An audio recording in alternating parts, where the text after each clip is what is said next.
Welcome to the JMark Business Innovation Technology Experience. In today's episode, we are talking about virtual babysitting, the dark side of the distributed workforce. With so many companies working remotely right now, a lot of business leaders are considering investing in tools that will monitor their employees' productivity. Listen today as we discuss several things to consider when you're going to make a decision like this. Several different main points that we'll hit are clarity. So clarity reduces stress. You need to be really clear with your people on expectations of what success for their role looks like. Productivity. You pretty much can't put a blanket productivity measurement system over your entire company because productivity is going to look different for every role. Outcomes. At the end of the day, it's the outcome that matters, and that process will look different for everyone.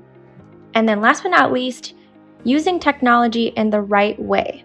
When you use it as a scare tactic to get your employees to be more productive, you're pretty much going to end up with the opposite result. It's so important to use your resources on the right technology tools for your company. Enjoy. Welcome everybody to our weekly live podcast of the JMark Business Innovation Experience. And today we have, I think we're going to be having a very engaging conversation about what we're calling the dark side of the distributed workforce. And the idea for this concept actually came up in a couple episodes ago, but as companies are moving more towards permanent status of remote work, of a distributed workforce, or some type of a hybrid status where long-term will be part-time at home, part-time in the office, we're seeing that many companies are implementing technology solutions that monitor their employees. And, from a legal standpoint, there isn't anything that I've been able to find, that prevents an employer from doing this. But it does cross some areas of concern with ethical concerns or privacy concerns, and just getting into the culture and the trust between manager and employee, and between leaders and staff in an organization that we're gonna consider today and talk about.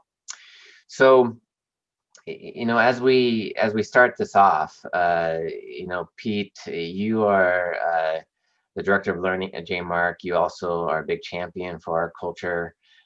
You kind of chair, I don't want to say chair up, but the culture crew, it's called a committee that talks about culture in the company. And how do you see this idea of remote employee monitoring playing into the effects it could have on culture and trust? Sure. I think one of the well, it's a deep conversation, isn't it? But I think one of the challenges is when this all happened, there wasn't already, for a lot of companies, a culture established where they took more of a servant leadership type mentality. So we're kind of piecing it together as we go. I understand the need for a company to make sure that productivity is where it needs to be at, 100%. But what I think needs to happen, I think business needs to do a couple things. One is really establish what success looks like. I think if I can sum this up to anything, like down to one thing, is what does success look like? In other words, is it the amount of time I'm spending in front of my computer? What if I'm walking around? What if I'm solving a problem and walking around the room? I pace all the time. What if I want to take an extra 10, 15-minute break, but the outcome I have to deliver every week is top notch?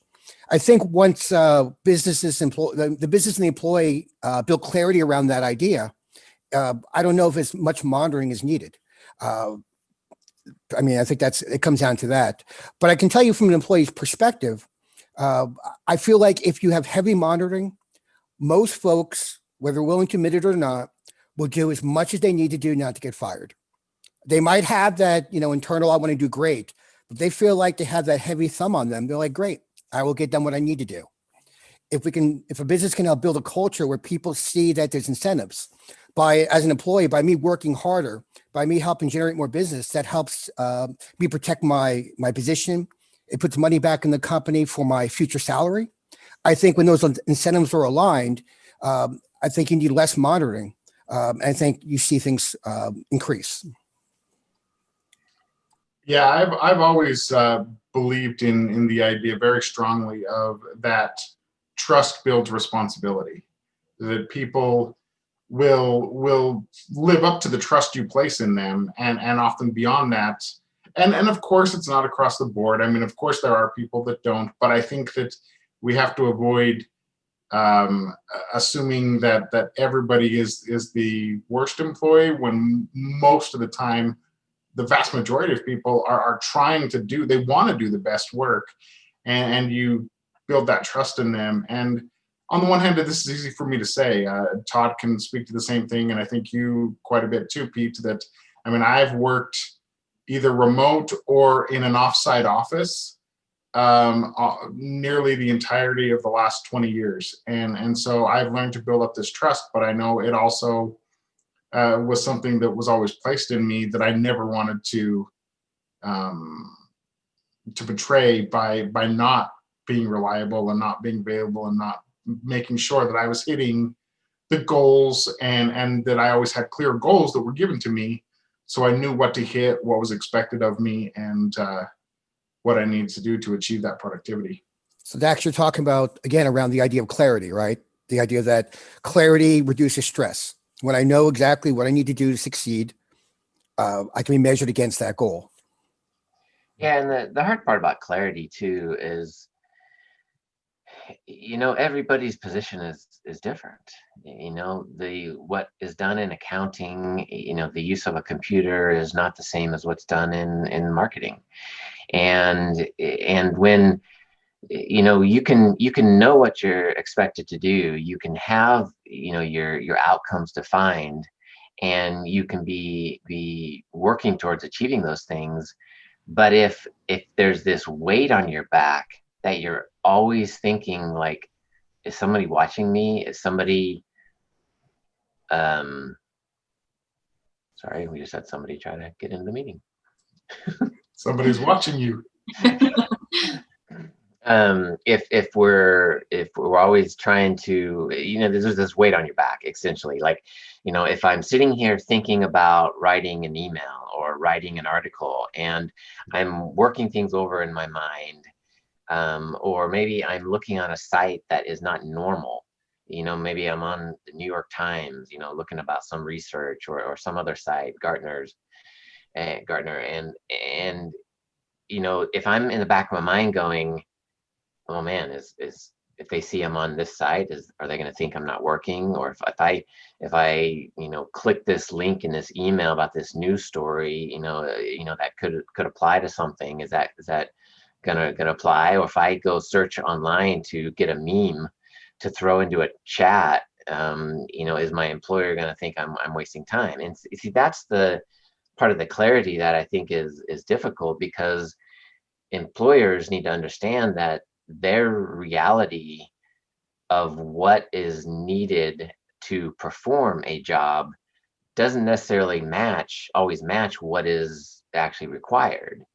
And I mean, I've done marketing related things for years and years and years, but before I was heavily involved in the marketing team at JMark, I never really understood what Dax likes to call the creative process, where Dax and I are sitting on the phone talking about messaging, trying to understand, is this going to work or is that going to work? We're not on our computers. So if you're constantly thinking, oh, my computer just went to sleep, somebody's going to think I'm not working. And that's the part where I see the effect, is there's this weight on people's shoulders going, what if they are looking at this? What if they are doing that? Not that you're doing anything wrong, but that you're doing it in a different way, or you're not needing the computer or whatnot. Yeah, Todd, I would hate if I was an owner of a company, I would hate for my people to appear to be busy. What I'd want them to do is to be productive, and to have those conversations with their supervisors, letting them know, hey, here's what I need to be successful. Supervisor says, hey, I got this report, blah, blah, blah. Not not being like, oh, you did wrong. I think the conversation needs to be, okay, let's talk about this. Oh, why'd you have to go to that site? If you don't mind me asking. I think those simple questions are fine. I think accusatory is where it becomes a problem.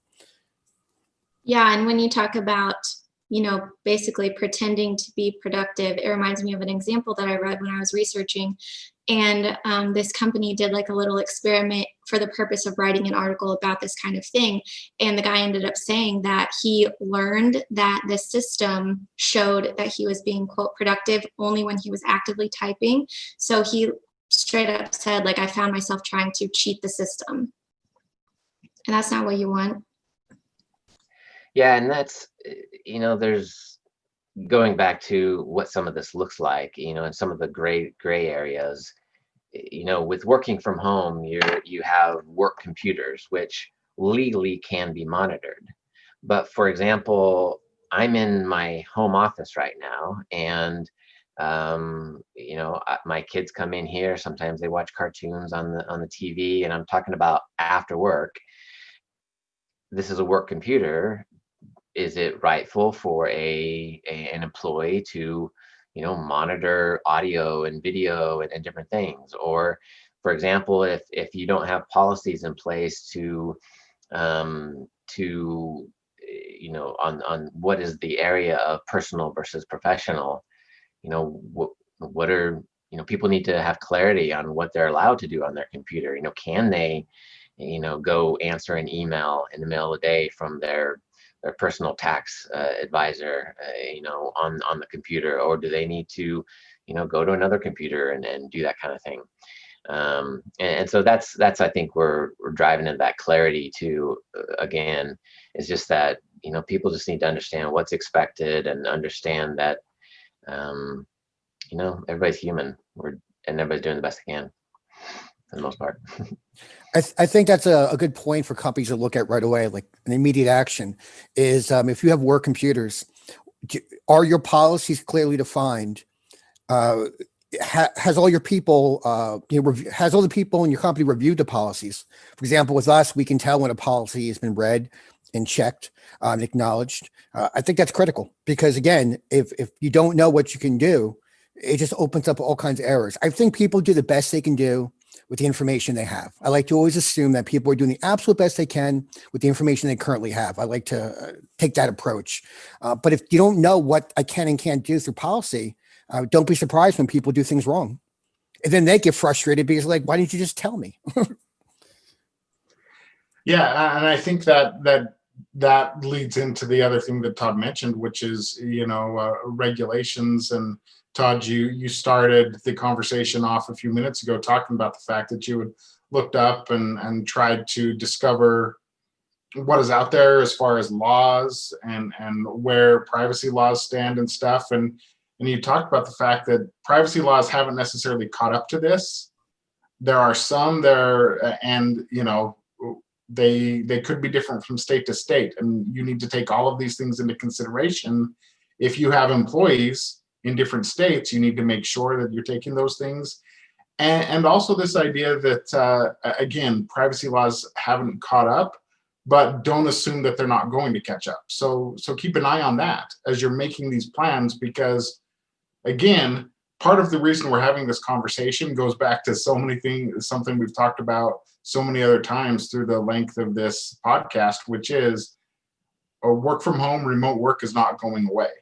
So the plans that you're making now to increase productivity, to increase efficiency, all of these things, these aren't just short-term plans. You're making long-term plans. So keep your eye on what is happening in the regulation and legal area aspects of this entire process. Yeah, and I don't want to come off as if I think all monitoring software is bad. It's not this is bad, but I think it can be used as a tool, but not necessarily be the be all end all. Like, I'm only going to manage my folks based on these numbers. If you see patterns, obviously that can be very beneficial. I think along those lines, I think you need to start talking to your folks and asking them, okay, so you're working from home. What are some things I can be doing as your manager to help you with your productivity? What can I be doing to serve you? And that goes back to some previous discussions we had in this podcast on the idea of servant leadership. The leader's asking, what can we do? What can I help you with to help you become more productive? Right? Challenge your people like that. You'd be surprised what you hear. Yeah. The reason why I'm doing X, Y, and Z is because I don't know, my external monitor is broke. Oh, well, we probably should get you another monitor. Like, sometimes these simple things don't come to light without probing your people on what they need to be better. Yeah, it's very true. And as you started talking there about monitoring, it occurred to me that we haven't really defined what monitoring is. There are many different ways that employers can monitor their employees. There are software programs that can log keystrokes. There are software programs that can take screenshots at various times. There are software that can just monitor the web browsing and what applications you're using and kind of the usage of different applications. And then there's the more nefarious side where there's cameras that can be turned on and recorded. And you also have some types of companies, and again, this may not be bad, where location is important, in understanding where the location of your assets are, or employees. A lot of people put those in vehicles, and again, like you said, not all monitoring is bad. I mean, you have an expensive vehicle that you do deliveries on, or you go visit clients on. I mean, that's totally logical to make sure you want to know where that vehicle is, for multiple reasons. But the part where we're talking about is a distributed workforce and using monitoring technology because you don't necessarily have the right culture or the right skill set to manage remote employees and to get them the tools and the resources they need. And that's the other thing that we haven't talked about a lot too, is there's so many tools out there. There's not productivity tools, there's collaboration tools, there's communication tools, there's software. And at JMark, we just recently, in the last month, we invested a bunch of money into a new software program. And the purpose was to better align sales and marketing, and to help us be more productive, and speed the communication and the collaboration and just the information flow. And that's an example of JMark, investing in the right kind of solution, which was not inexpensive, but it's the right solution to help us be successful. And that's a great example, in my opinion, of using technology in the right way to help your people be successful and be productive. But when you use technology as a heavy-handed guilt trip to make employees be more productive, I think you get the opposite. Hey, Todd, I know sometimes when people talk about monitoring, they also talk about security. So I'd like to bring that up, is the topic of, using monitoring software to maybe either establish or monitor security within their networks. Does anyone have any thoughts on that? Yeah, definitely. I mean, security is one of the biggest problems right now. It's one of the biggest risks in any business. And there has to be software on a computer that monitors the security, that monitors some aspects of employee behavior. The aspects of employee behavior in terms of clicking on links and clicking on emails, and what happens with the files. And so for at JMark, we have many different monitoring tools that monitor things like, all of a sudden, do you have a bunch of files moving from one place to another? That could indicate a ransomware attack, or is the employee trying to execute an executable file that they shouldn't be, or they don't normally do as part of their job, and that system will stop that before it becomes a problem. And so monitoring for the sake of security is absolutely necessary, in my opinion. But where you use that to invade on the privacy, and again, you affect the morale and the culture that's where you're cross a line. But employees need to know from a security standpoint that they're going to be monitored, and to make sure that the system stays safe and that the company stays safe and secure.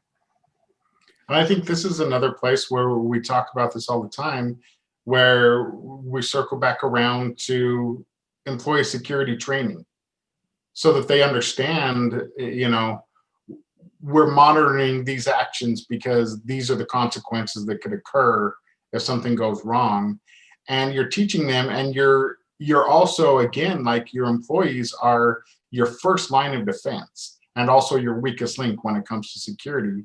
So you're training them in conjunction with all of the software that you're using for security, and you're making your entire company more secure. In the end, it comes back to what you talk about again, Pete, which is the outcome. You've got a better outcome in that situation. It actually said the magic word to me, the 3-letter word, why. Explaining to folks why why certain monitoring is in place. Why do I have to authenticate this way and that way, right? Why do I have to do all these different things? Because we have that at JMark. It'd be beautiful if I can click one thing, have it secure, and get what I need. But you have to balance those things between usability and security. But again, I think you nailed it, is, advice for business owners. Explain why we have things in place, what the benefit is to the company, how it benefits the employee. Talk about the links. What's the benefit to me? I don't want to be the guy that brings the company down. I want these measures in place, so it's another level of protection. So if I accidentally do something wrong, at least there's a system there to help me. That's a good thing. Now, if you don't tell me that, if you don't tell me why I have these things on my machine, I'm like, oh, I see. The company's just monitoring because they don't trust me. It's a very different thought process, in my opinion. Yeah, if you don't feel like you're trusted by your company, that's a complete culture killer, like we talked about earlier. And I mean, culture is always important, but right now people are so stressed out. Like, now is not the time to add extra stress on top of your employees. That's not going to make their productivity any better. That is perfect. It's so true. And Dax and I have had this conversation so many times. Every week when we're getting ready to think about a prospect email or something else we're doing, this comes into play. And we've had COVID and elections and the holidays now. And the funny thing that Dax and I were talking about is nothing has ended. It just keeps like continuing and piling on top. And so people are feeling overwhelmed with everything. And I think that's a great point on trust is employees need to understand and give people the benefit of the doubt that they want to do what is best for the organization. Now, a popular term is trust but verify, which is totally fine. You verify through outcomes. You verify through what is completed and what is accomplished, and you understand what the employee is going through, whether it's on a personal side or on the business side.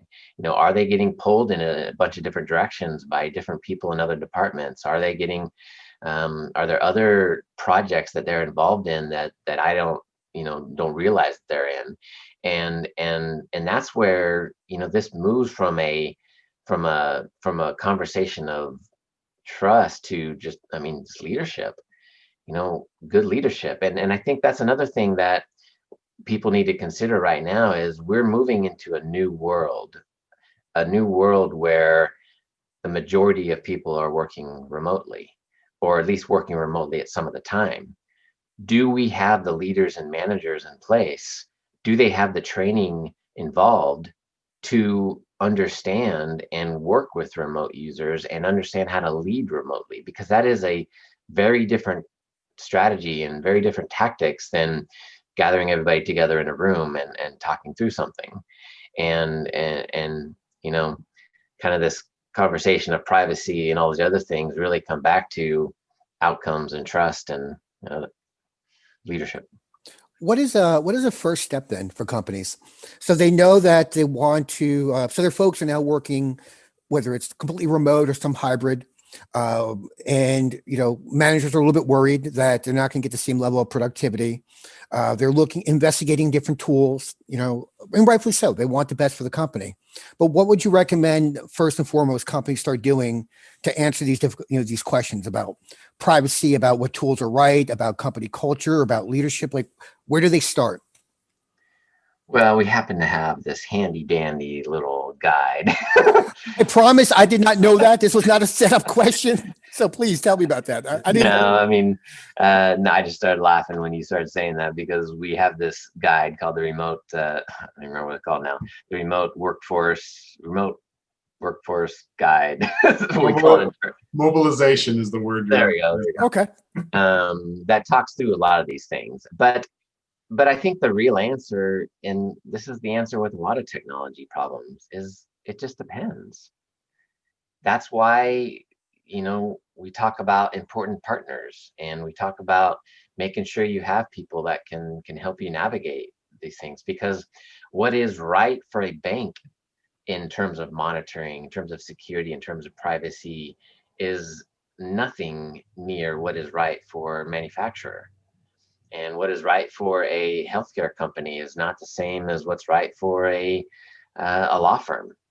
And so it's a very different conversation with all of these. It may be that security is actually pretty good in your organization.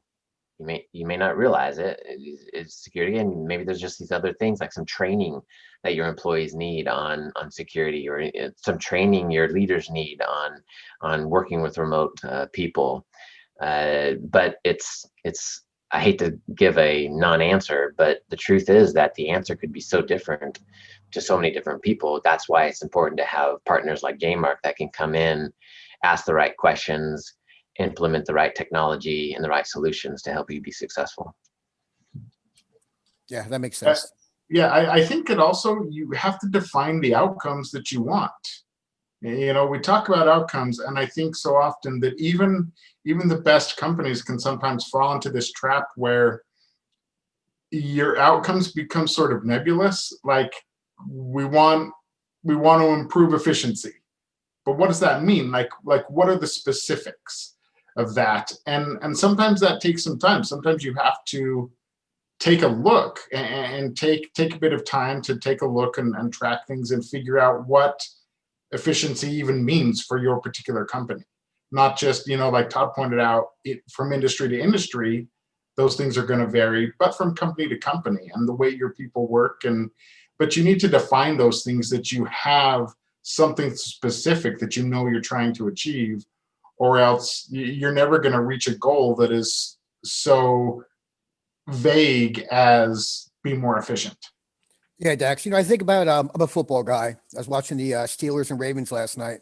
I was thinking, imagine if you didn't know how far away the goal was. Like, you literally did not have it defined, and you're at the 40-yard line. Like, how far is the field goal? I don't know. Somewhere between 40 and 70 yards. It would be insane. I think that goes to what you're saying, is really getting down to the gritty of the nit and gritty of what success looks like. And I want to just touch on that, not just outcomes in terms of productivity, but what about your people?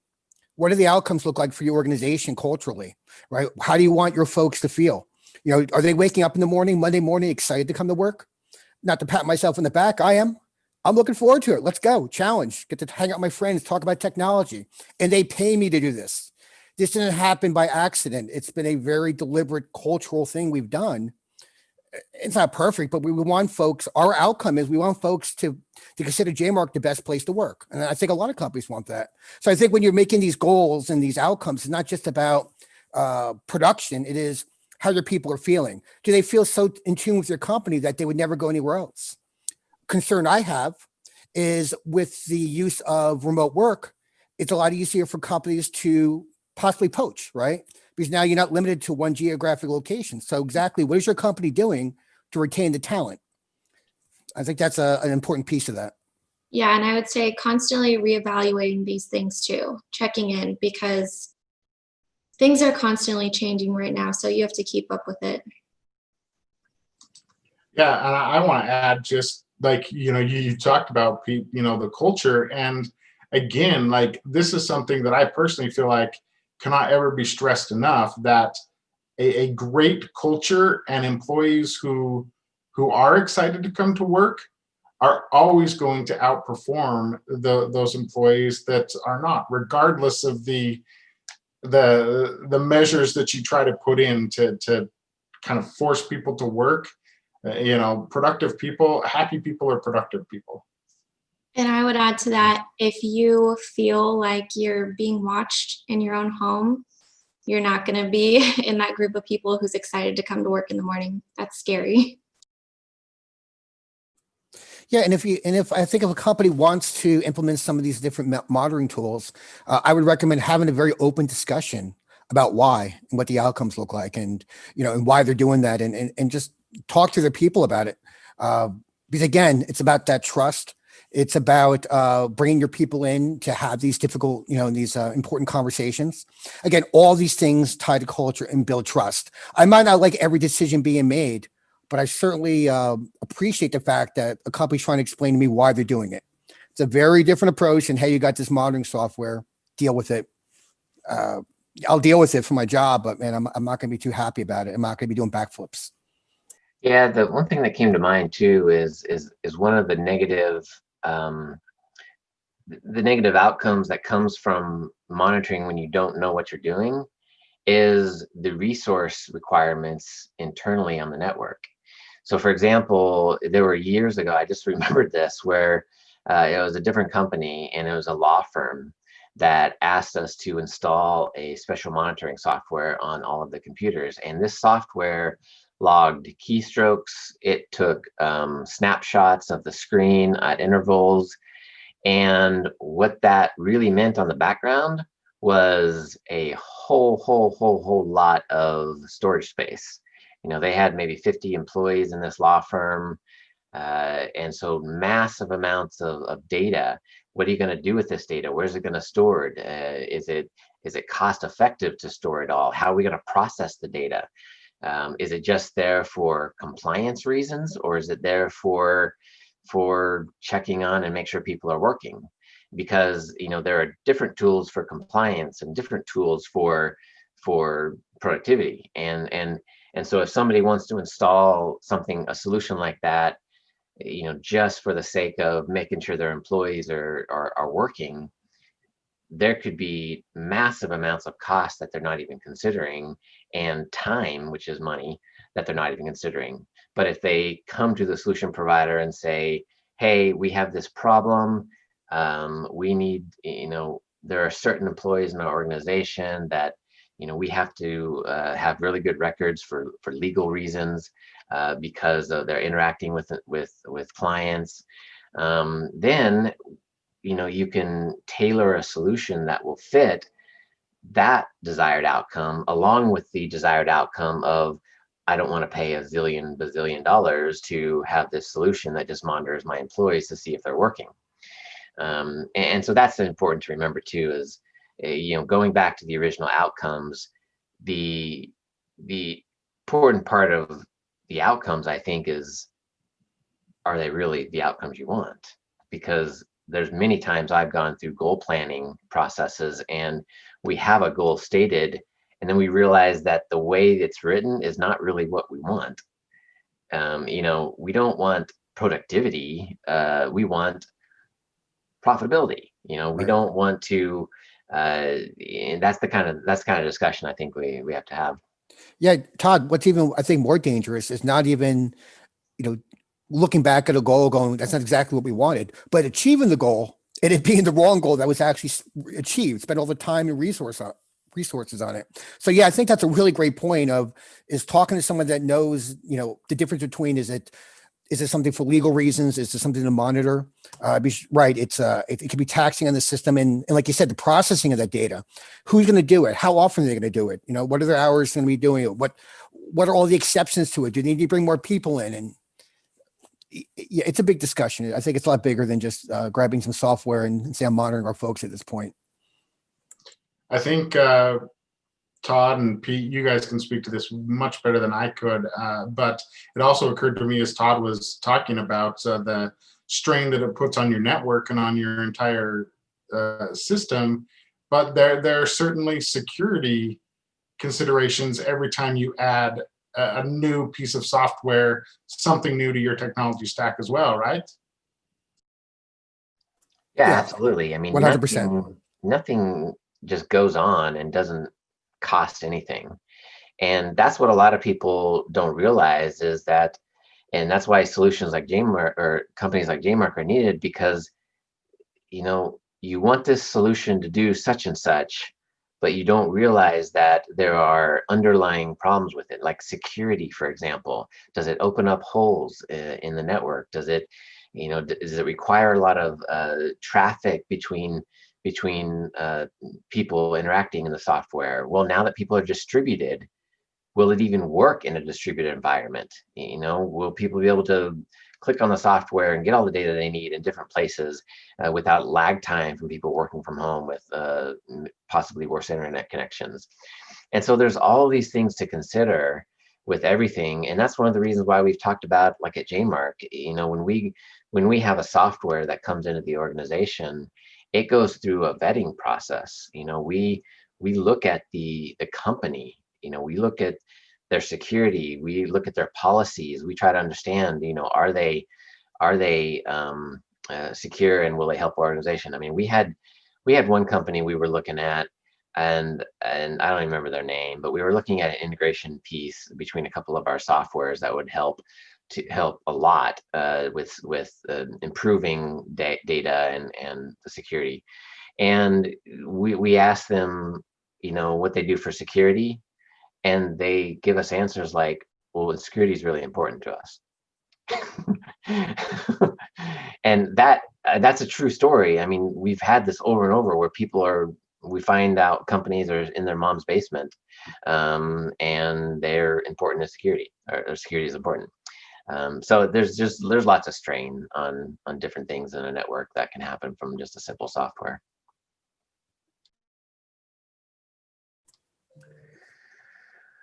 Oh, go ahead.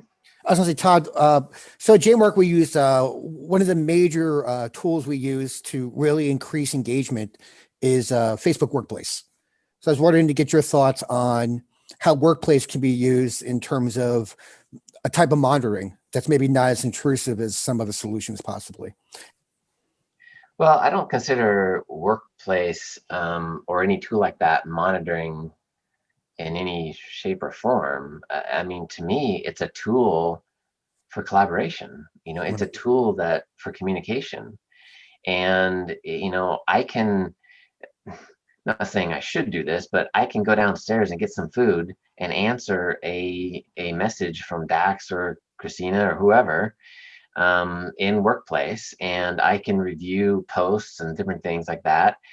But the point is it's a solution that we've talked about it before, it's increased our velocity, it's increased our decision making, it's increased our collaboration, it's increased our communication. And that has so many amazing benefits in and of itself. I don't think we have people thinking, I wonder if our employees are productive. Right. So maybe when I said monitoring, it some things you look at is engagement. For example, engagement levels. That might be one tool a supervisor might take a look at. Why is his employee not communicating with their team, for example, rather than watching what they're clicking? I think that's maybe a way that a supervisor could see, and just kind of monitor the types of conversations going back and forth, and how they can assist them to be even more productive based on those conversations you're talking about. Yeah, I can actually speak to this from personal experience. From when I first began at JMark, Todd mentioned clear back at the 20 minutes ago that I come from a background of creative work, and I'm used to doing work, used to sort of like wandering away from my computer to think, like you talked about, pacing the house and that kind of thing, and walking down to get my mail in the middle of the day just because I need time to think.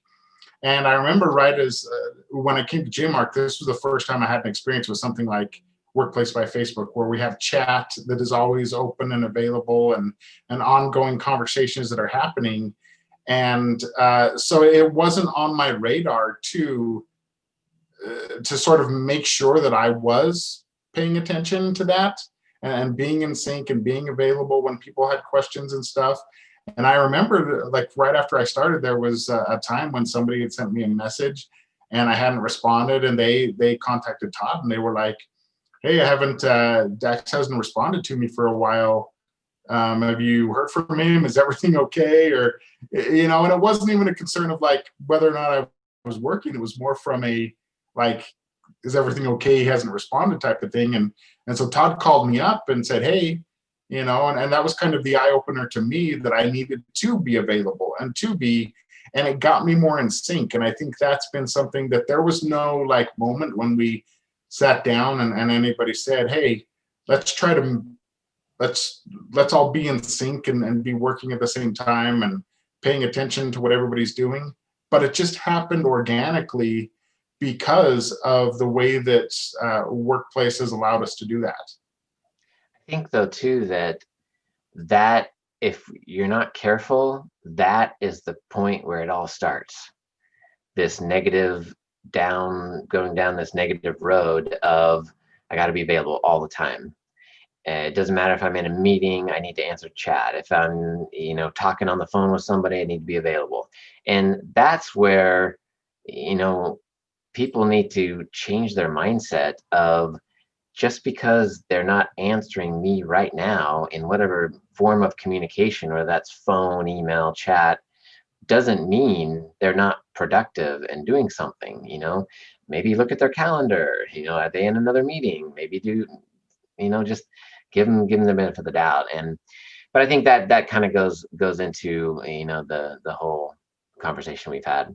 So, well, it's worth. I just think that the final point of that is it's worth noting that I think you and I actually had a conversation right there, Todd, at that time about like, meeting that middle ground that Pete has talked about a few times today, of like, okay, Dax, how do you work?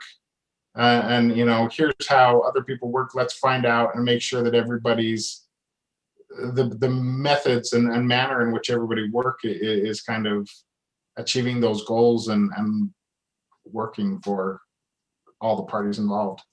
I think this actually brings up a little bit of a different topic, but kind of on the same vein, is this idea of expectations and productivity in communication, because that can lead somebody down this path of, are my employees being productive? When there is a message that your boss is trying to find out from you, but you're in another meeting or you're dealing with something really important and you don't respond to him or her right away, we have to be careful that doesn't lead us down a path of are they productive? Because there are times I've gotten chats with triple question marks, and which in my mind is like, holy cow, it's an emergency, I need to answer this, but I haven't been able to. And so there's, I think it's an interesting topic that we can be our own worst enemy, and we can lead our company down this path that will ultimately not get us to where we want to go if we're not careful. So great conversation. Christina, can you give us the scoop? Yes. Okay. So first word that I decided on for discussion today is clarity. So clarity, like Pete said, reduces stress. So you need to be clear with your people on expectations of what success looks like for their role specifically. That brings me to productivity, which we talked a lot about. So you basically can't really put a blanket productivity measurement system over your entire company when it's going to look different for each role. Like Dax mentioned, for a creative role, productivity can literally be pacing the room, brainstorming. And then that ties directly into outcomes. So it's the outcome at the end of the day that matters. So that process looks different for every role. And then last but certainly not least, kind of the whole entire point is using technology in the right way. So when you use it as like a scare tactic for your employees to try to get them to be more productive, you're basically doing the opposite. And at the end of the day, it's so important to put your resources into the right technology tools. Awesome. Well, thanks everybody for a great conversation. Please contact JMark. Go to our website, jmark.com. or give us a call, shoot us a message, and let us know how we can help your organization be successful and be ready for the coming changes in whatever changes are coming. Take care. Thank you for attending this podcast. We hope it has been informative and helped convey that at JMark, we are people first and technology second. To learn more and discover additional content relevant to your business, please visit us online at jmark.com or at LinkedIn, Twitter, Facebook, and Instagram. You may also call us at 844-44-JMark. Thank you for your time, and we look forward to seeing you again.